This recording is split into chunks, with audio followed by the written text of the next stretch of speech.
Hi, this is Sahil from alphabetazone.com, and in this video I will show you how to clear the search history or recent search history of your Instagram app. So if you already know that if you search any of these things on Instagram profile, it will go under your search history. So if you want to delete that search history of Instagram, first you need to open your Instagram app, and here you need to click on the three-line icon.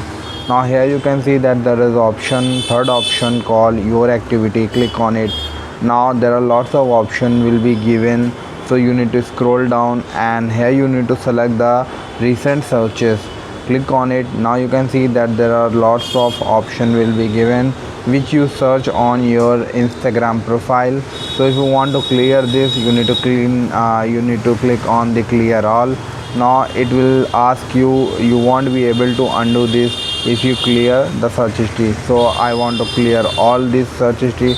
Now all searches which I had done on Instagram will now be deleted from Instagram search history. I hope this guide was helpful and you will be able to delete the search history of your Instagram app. If you like this video, please subscribe to our channel and visit our website alphabetazone.com.